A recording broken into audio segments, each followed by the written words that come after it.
Hi, my name is Brittney Roberts, and I attend California University of Pennsylvania. I'll be presenting my research on family traditions and the sociological perspectives that can be applied. More specifically, I researched a family tradition that is very personal to me, which is hunting. Growing up in my family, you learn to hunt at a very young age. My dad always talks about how I was out in the woods as soon as I could walk, although I'm sure it was a few years after that.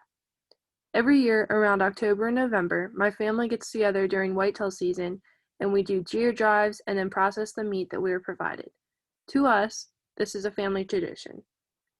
Looking around, I noticed that many people do not see the benefits of hunting. Only guys and girls dressed head to toe in camouflage holding up their latest kill. By applying sociological concepts to this family tradition, I hope to shed some new light for those who might have a misunderstanding about it.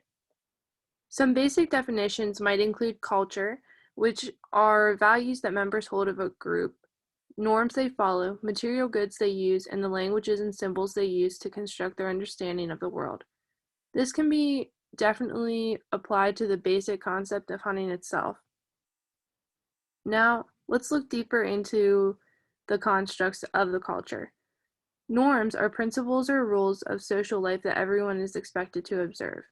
We get up early and practice a lot of firearm safety.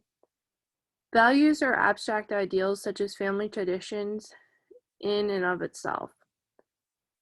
Material culture is the physical object that a society creates that influences the way people live.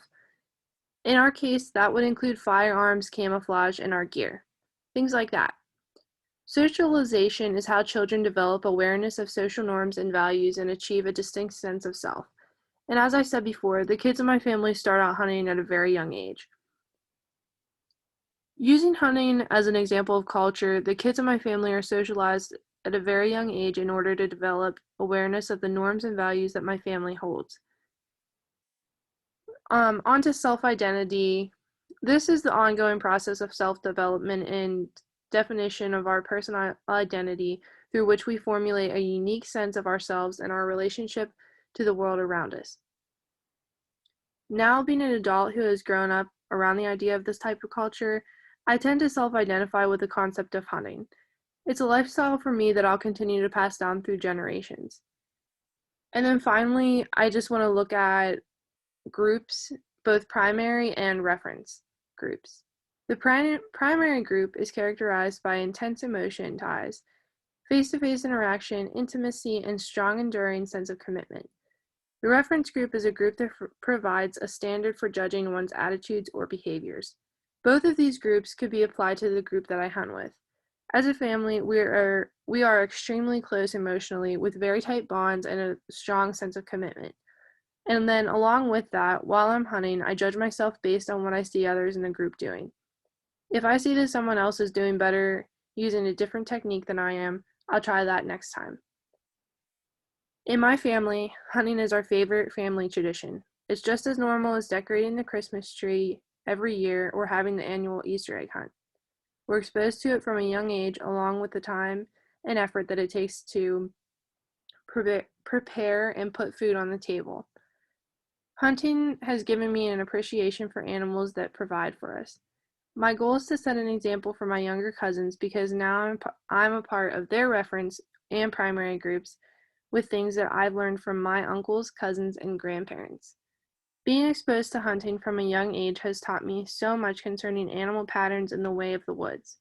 My hope is not to convert anyone to get out in the woods for themselves, but again, just to shed some new light for those who might not understand the process.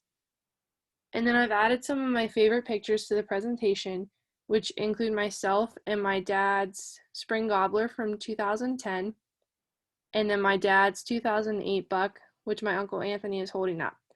And for the record, we'd like to claim them both. Right here at the bottom left is my uncles, cousins, and my dad, all standing with their harvest in 1998. And then lastly, on the bottom right is my dad, uncle, and cousin, sitting with my Uncle Anthony's buck from 2019. I want to thank you all so much for taking the time to listen and maybe take the time to appreciate just another culture. Again, thank you.